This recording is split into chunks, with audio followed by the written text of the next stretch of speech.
Everybody, if you would please take your seats. We are starting the session. And I really encourage you to take your seats because this is going to be a very exciting session. We have a very young scholar, Carlo Stagnaro. Baby scholar! Presenting his paper. Carlo Stagnaro is the director of IBM Observatory on digital markets. So he has a little bit to say about the innovation.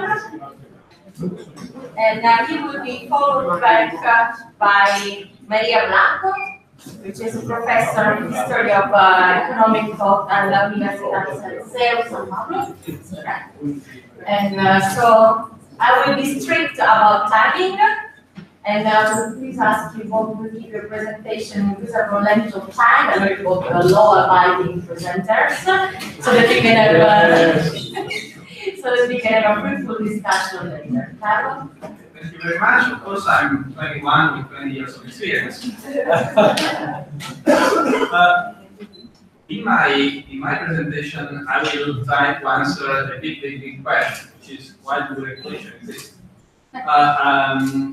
Actually, the real question I will try to address is why do some regulations exist, and how it can be understood and predicted which kinds of regulation will be introduced within the jurisdiction. To answer that question, I will first recall briefly the main theories of economic regulation. Then I will move upon one particular theory, which is known as practice.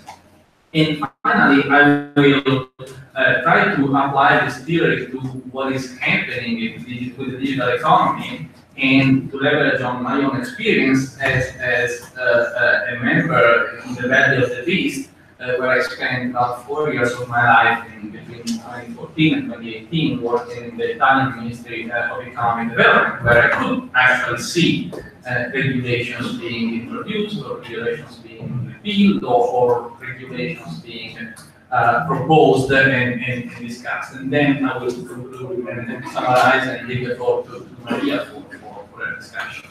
So, first point, usually, given an existing framework of regulation, new regulation is very often introduced, or at least proposed and discussed, when some change happens in the society or in the economy. And this change may be technological changes, like with the digitalization of productive processes. It can be demographic changes, which is what happens, for example, with migrations. It may be significant changes in factor costs that may be due to technological innovation, or new productive input being developed, or the change may come along with new information being produced. As we will see, when we talk about digitalization and the digital economy, all of these changes, or at least most of these changes, are happening together at the same time. Based on these changes happening in society, policymakers may introduce regulatory reforms that may result in local effects.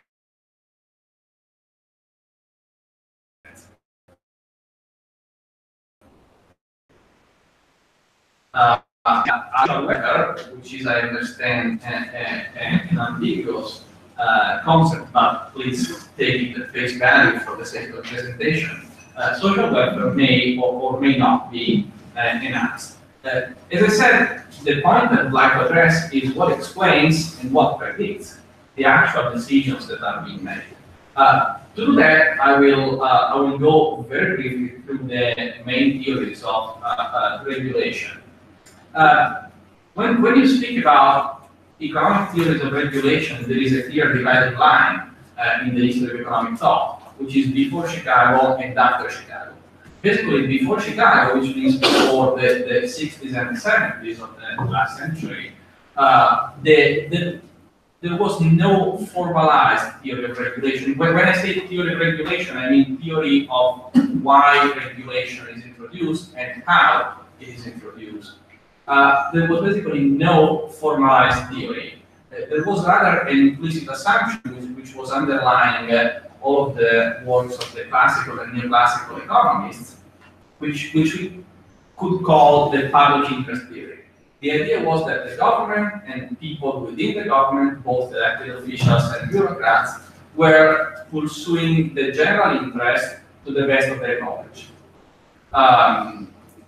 Very rarely there was the idea that, number one, policymakers may not possess all of the relevant information, and secondly, they might have different goals. General interest, leave aside the definition of what the general interest is. This assumption, as I said, basically remained until the Chicago Revolution happened. And the Chicago Revolution happened, and the Messiah was George Stigler to the theory of regulation. George Stigler in 1971 published a very famous and seminal paper that for the first time introduced a different approach to the theory of regulation that we can call the capture theory.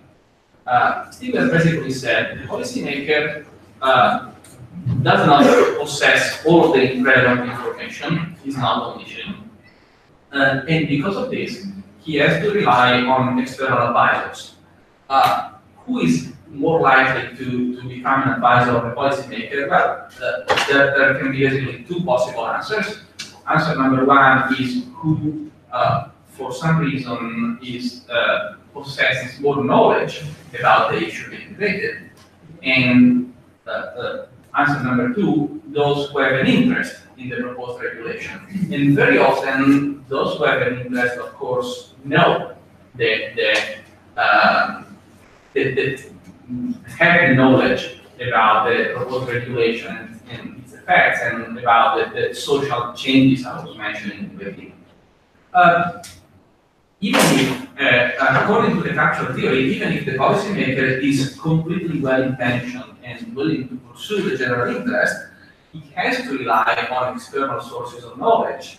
And these sources of knowledge may not be as much aimed at public interest. And this may result in the policymaker being captured by them. In the policymaker relying on partial information that will lead him or to adopt wrong regulation. And by wrong, I mean regulation that results in less innovation, less investments, less social progress, and so on and so forth. The capture theory provides us with a powerful instrument to understand what happens in the regulatory process, but it does not provide all of the answers. For example, it is of no help in saying us who will be more effective in capturing policymakers. After all, whenever a change happens in society, you have many actors who have an interest in proposing and getting new regulations introduced, but only some of them will succeed. So how do you know which ones will be effective and which ones will be successful?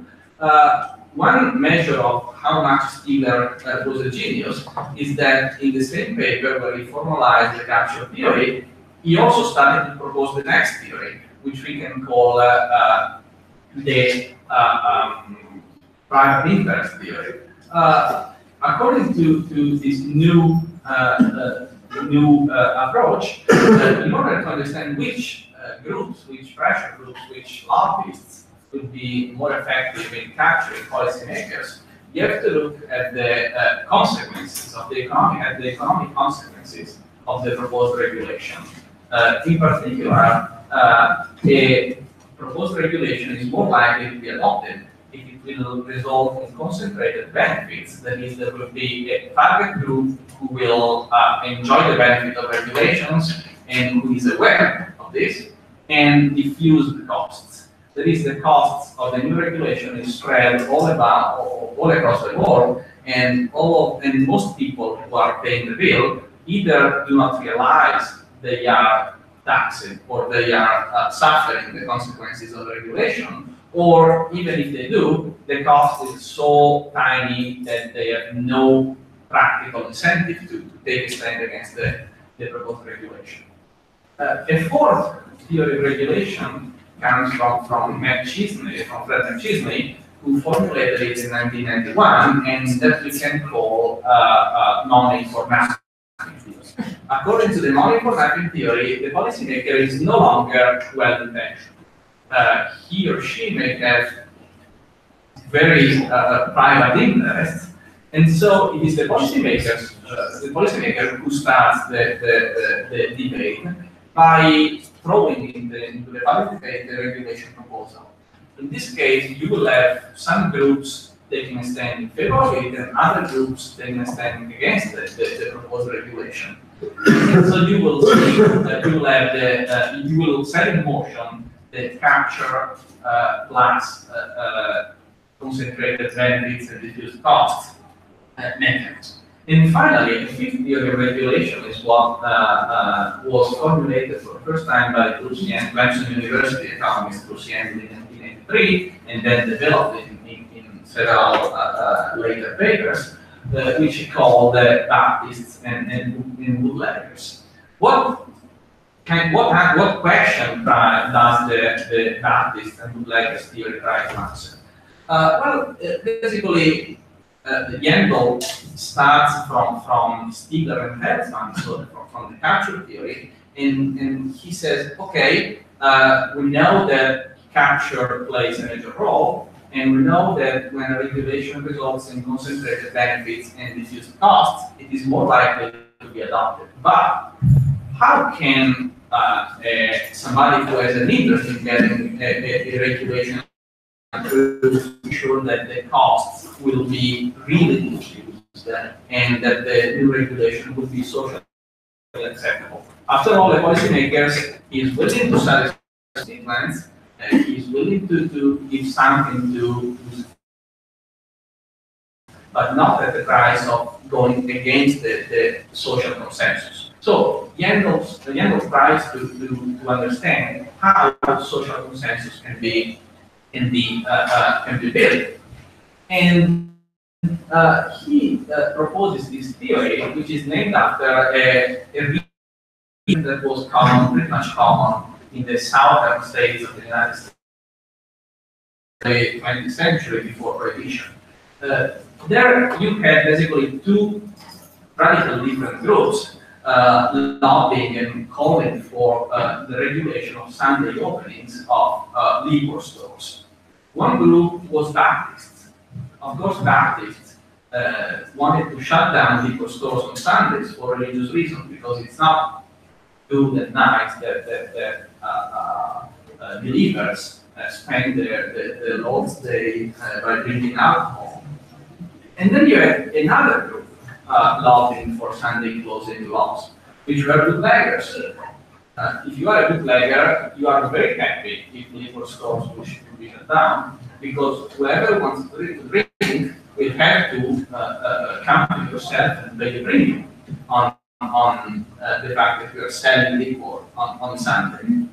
And so what happened in the US, in the southern US states, was that this very strange coalition was most successfully promoting their preferred regulation, because on one hand, you had bootleggers lobbying politicians behind the doors, and on the other hand, you had Baptists creating the social consensus and social acceptance and the moral high ground for the regulation to be produced. Yandel argues that whenever you can form a Baptist and coalition and bootleggers coalition. That is a coalition where we have somebody with a very high moral stand defending a regulation, and somebody else having regulation itself. Then it is most likely that that regulation will be actually introduced. The modes of interaction between Baptists and bootleggers are various. The handbook identifies 4 different modes. Covert, when the bootleggers dress themselves in Baptist clothes. Non-cooperative, like in the real Baptist and bootleggers, there was no official or clear coordination among them, but they were moving independently in the same direction. Cooperative, when they consciously cooperate, and coordinated, when, like in the money for nothing approach, it's a politician, it's a policymaker who basically set in motion all the movement. In the meantime, since 1993, several papers have been published in literature that apply this theory to a number of cases like environmental regulation, foreign trade regulation, marijuana-related land use regulation, EU timber regulation, and other, where you can find the same pattern of Baptists and bootleggers. What all of these cases have in common is that the bootleggers are usually big business. It's the big business lobbying the government and cooperating either in a conscious or unconscious way with somebody on the Baptist side. What I'm going to argue in the second half of my speech is that with the digital revolution and the digital economy changing the way society is organized, we can still find the same dynamics of Baptists and bootleggers, but it's very often, the bootleggers camp is occupied by, not by big business, but by smaller business operators who still ask and call for specific regulation to defend themselves and their organizational structure from the change. I'm not going to spend too much time on what the digital economy is. What is relevant to me is to clearly state that I'm interested in the digital economy and I'm talking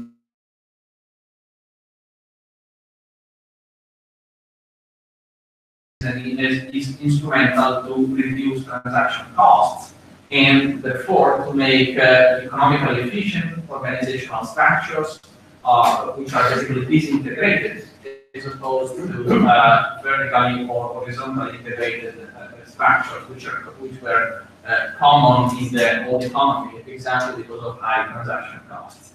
To illustrate what happens in the when Baptists and bootleggers mess up with the digital economy, I will make 4 examples from my own experience as an institute of economic development, and I will try to employ them to match with the 4 modes of interaction that Ken described. First mode was the covert mode of interaction, where the bootlegger dressed in Baptist clothes.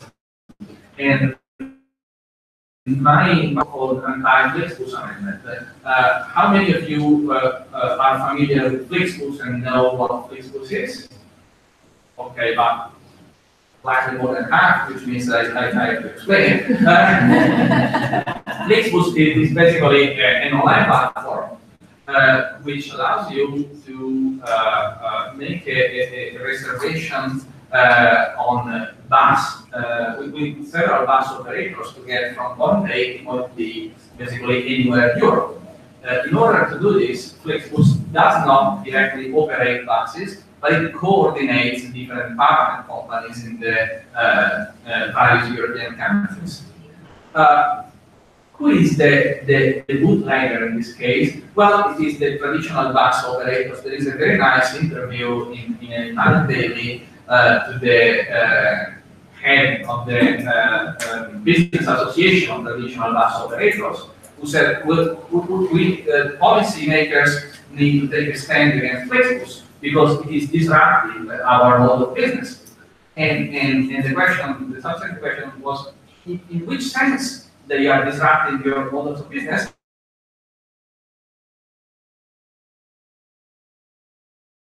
The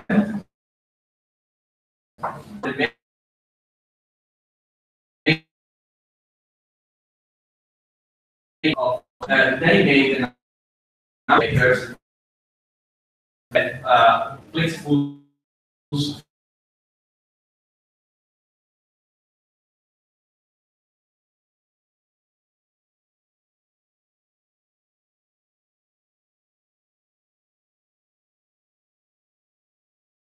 business and flexibles.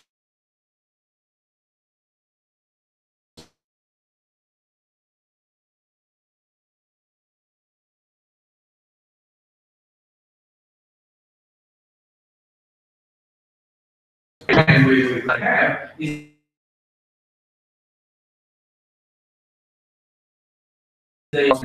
and small retail. And it was, believe it or not, about some was in loss. Even though it's totally very regulated opening shop opening hours, which was a very nice thing for consumers and customers. But of course, there was some relatively less productive and smaller shops who did not like this change. And they got organized and started a lobbying activity against longer opening hours on one hand, but on the other hand, don't forget we are talking about the digital economy against e-commerce, because e-commerce never closes even on Saturdays. In this case, it is very funny to me because, again, I can say that the bootleggers are small shops organizations, but the artists are actually Catholics, which, religiously speaking, is kind of a funny point. In this case, the interaction was not cooperative in the sense that there was no, to my knowledge at least, there was no formal link between small shop organizations and the Catholic Church middle. My third example, and again, I will tell you how the story ends. My third example of cooperative mode of interaction is food delivery platforms. You will know that there are, in Italy as well as in many other countries, a number of platforms like Deliveroo, Foodora, Uber Eats, and others that allow you to order a lunch or a meal at basically any time of the day or the night from your favorite restaurant.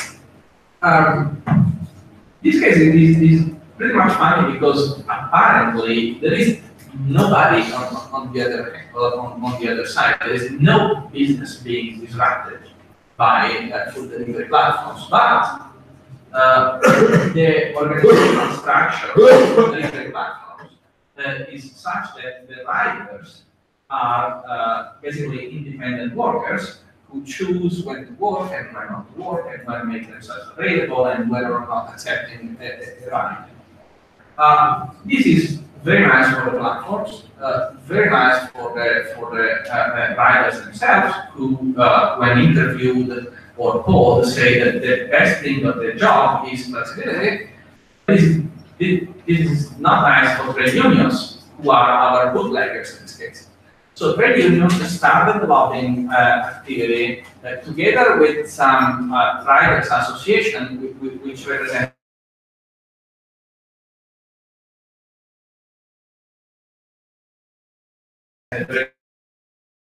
actual riders.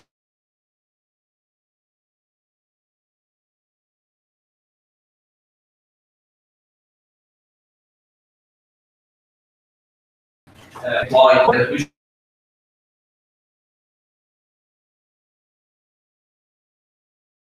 of course, in no sense, a coordinated one. A couple of online transactions that were introduced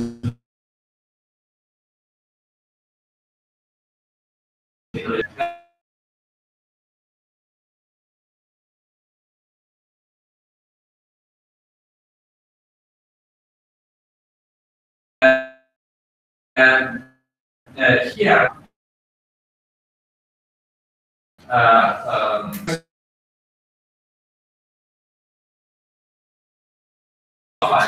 in the sense that everything started from two very relevant in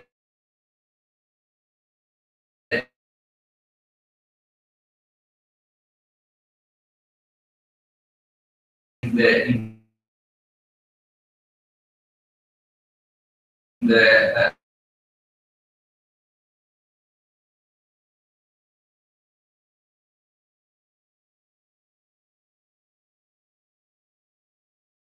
and in the moment. I will very, very quickly recall this. I mean, already out of time. No. Not yet. Okay. 3 minutes. Okay, 3 minutes. Okay, in the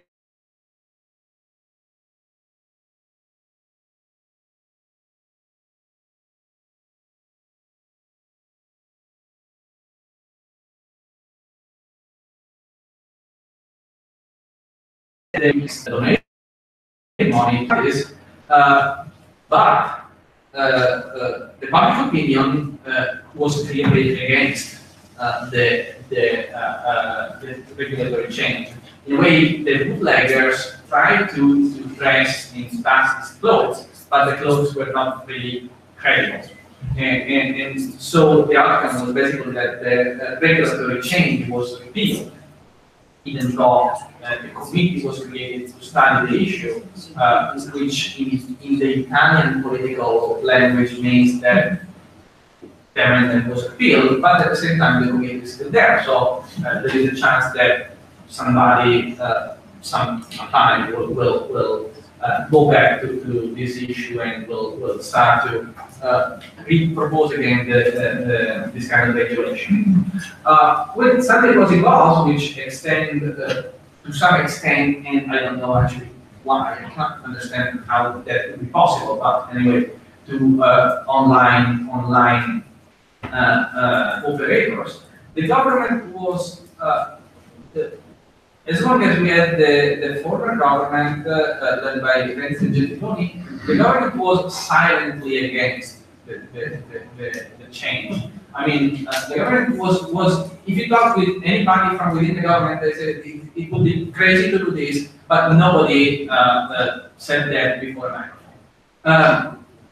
Anyway, the silent opposition of the government allowed for the reform not to be approved, but the new government is explicitly in favor of the regulation, which is being debated right now in the parliament. So we will see whether Baptists and bootleggers, or to be more precise, small church owners and the Catholic Church will win the battle, or with common sense will eventually debate.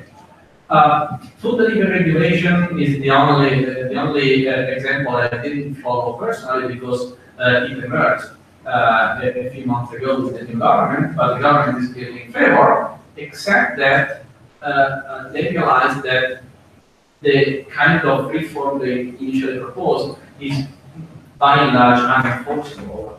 The public opinion is mostly uninterested in this. I mean, there is a very small number of riders. People are not really interested in the kind of contract that they do have, as long as they provide to deliver the meal on time. At the time being, no regulation is being introduced. I would say that no regulation will be introduced, but a negotiation was started to define a national contract for riders. In the Italian labor law, a national contract is binding for anybody, including those who do not sign it. It's basically a way to have something similar to minimum wage. And finally, with the Airbnb tax and web tax, again, the government was silently against. Everybody from within the Ministry of Economic Development and from within the Ministry of Economy said this is crazy, it's impossible to enforce, and it's going to create us a number of problems. But nobody, almost nobody, went before a microphone to say this.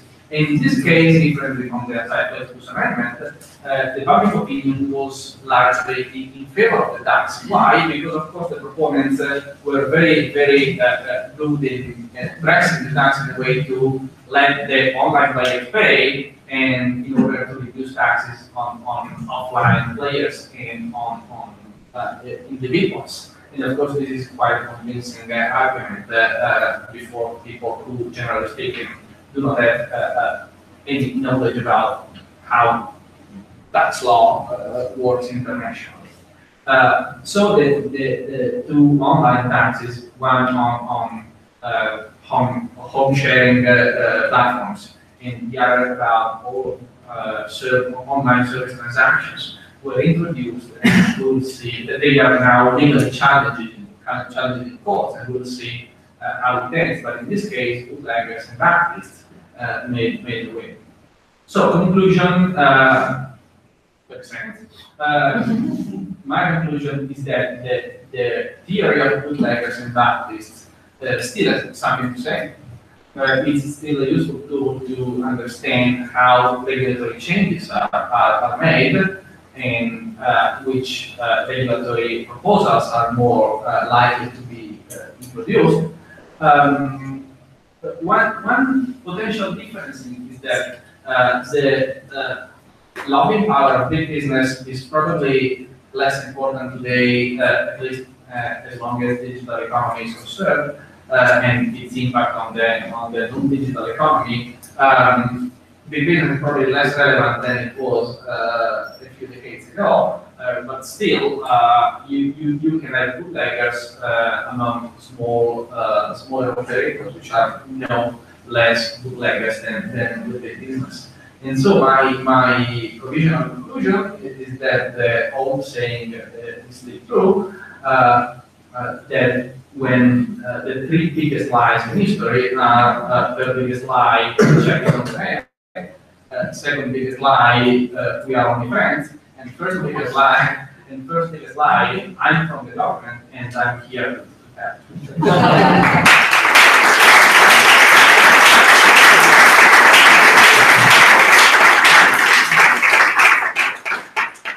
And I would also add another conclusion. Basically, look, Italy is waging the war against the sharing economy, and right now food delivery is the only thing surviving. Yeah. Yes. Yeah. Exactly. Yeah. Okay. Is this working? Yes. Thank you very much to the Instituto Leoni and of the team for inviting me my first time in 12 years. I don't know what to think about this. Why you've been waiting so much. Well, I have enjoyed a lot your paper. I recognize it's the first time I heard about bootleggers and backlist theory. And now I can recognize, thinking of some regulation claims that are now in the newspapers in my own country, I can recognize both the bootleggers and the backlist sides. It says taxis versus Uber is universal, and Cabify, hotels versus Airbnb, etc. In all these cases, as you explained, parties have an ideological or moral or religious interest in regulation, and they join forces with small businesses, big businesses, or in general some vested interest in resisting competition, in this case from platforms. And as I come from Spain, and I don't know if you know that we are the champions resisting competition. Since the 19th century, we've been resisting competition with a great success, unfortunately for us. And following this idea that resisting competition is something that is not new at all, I think that the phenomenon we are living is only one side of the mercantilist economy in which we are living. We are not anymore in a capitalist economy, if we have ever lived in one. We are in a new mercantilist era where property rights are not completely respected, but only partially accepted. The market ought to be regulated, and people ask for this regulation. Many entrepreneurs collude with the state on a daily basis, and the state, government, and governmental agencies, and nationalist economic policies are seen as a sort of patriotism, and so on and so forth. So it's not really very different from what happened in 17th century. The double-faced problem of regulation that you propose explain in a very simple and beautiful way why is it so difficult to fight interventionist policies. Because whenever you show an economic reason, a data, an economic result, they offer a moral argument to the public. And then you have to choose between continuing to offer data to analyze what's going on in the real economy, in the people's real economy, or quit and start a discussion about moral or ideology. And then you know that they win the battle because people stop paying attention to real life and they are completely blind to the vested interests involved in regulation. There is no doubt about the importance of the development of information and communication technologies, the ICTs, and its application to industry, to small businesses, and to online platforms. And you propose several reasons, you expose a lot of reasons in defense of this new economy, and I think that are very sounding, and probably there are much more. But you know that as I was waiting for your article, I spent my time reading about digital regulation. I was reading the reasons for regulation. And my first conclusion is that digital economy must be very, very important because they are spending a huge amount of money trying to agree about how and what to regulate. And it's very funny to check that the essence of digitalization is causing them so many troubles. I've read a long, long document, 2008 document from the ITU, the International Telecommunications Union, and they hold annually a symposium of global symposium of regulators. Only the name is creepy. And there, in this document, they stated the risks and challenges of the ICT sector and what they call these disruptive entities that are Netflix, Google, all the platforms you mentioned, Apple, Facebook, WhatsApp, Viber, Uber, and Airbnb. And they stress the importance of setting the right regulatory environment. One, to ensure that the consumers are happy and can use the full palette of new opportunities and services made available by all the greater choice of devices, online devices, and applications. And then you can find all the arguments, the traditional arguments of the bootlegger side of regulation. They recognize, well, I think it's not the bootlegger, but the Baptists. There's good intentions from the Baptist side of regulation. They recognize the potential of emerging technologies and the impact, positive and negative impact that the regulatory framework may have in their success. But nevertheless, they encourage a regulatory paradigm that has to follow several points. And it is a very long list, don't worry, I won't mention all of them, but the first one is the impossible. It is a definition of what is impossible. This, the implementation of a regulatory framework through flexible light touch, multi-sectoral, forward-looking, neutral and transparent policy and regulatory approach. I don't know any single case in the history of regulation where this happens, so it's impossible. But then, of course, they say that the regulatory framework has to address intellectual property rights, artificial intelligence, investment, job creation, cybersecurity, technological neutrality. They have to improve the economic growth, enhance citizens' life experience, create new business opportunities. Of course, they have to keep sufficient flexibility of rules etc., to promote opportunities for youth, to nurture a community of entrepreneurs and mentors. What about women? We are not reflected here. It's the only thing. Women, disabled people, pretty much.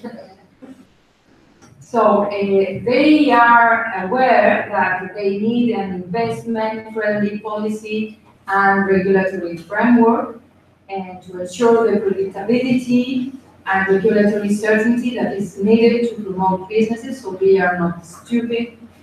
But what I think that is more important is that they recognize the dangers.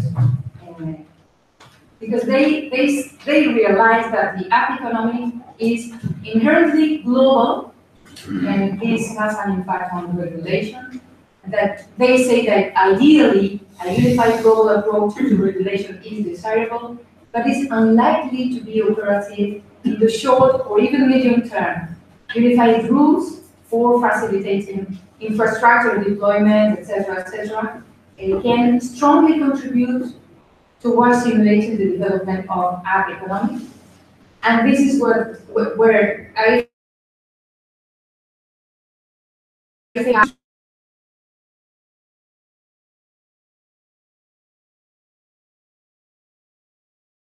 among all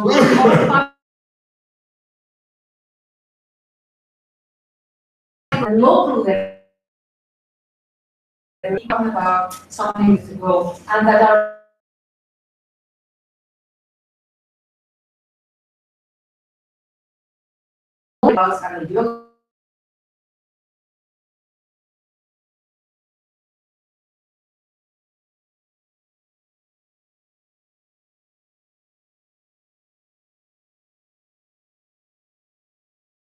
your own market performance reminds me of from its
I think that if we have to challenge regulation, we have to address the digital transformation that consists not only in the deployment of some innovation, technological innovation, but, well, the example is the caterpillar and the butterfly. When the caterpillar began the transformation of software, the transformation is not to slim it down in a faster or in a more efficient way. It's to become something completely different. The meaning is to redefine your identity, to become a butterfly from the perspective of the firm. How? Well, you have to think strategy. I don't have time enough. I think that 1 minute. Well, who cares? We have a whole day to. You have to reframe innovation. Now the innovation is institutional innovation, and also you have to scale the edge. You have to find this small edge that maybe now is not offering or giving value to the firm, but maybe with these digital innovations could boost it and make a difference, and so you can transform the core of your business. So the real win in an exponential world is to find out how to transform into something that will keep transforming as the pace of change further accelerates. And I think that this is the key. Radical and fast is the transformation, the more difficult it is to tax the activity of the firm. And that's why I think that we have to address not only these small changes and small regulations on platforms, Uber, Deliveroo, I also use all these platforms, but to address this radical transformation that I think is related with the first session about the cipher fund economy. Thank you.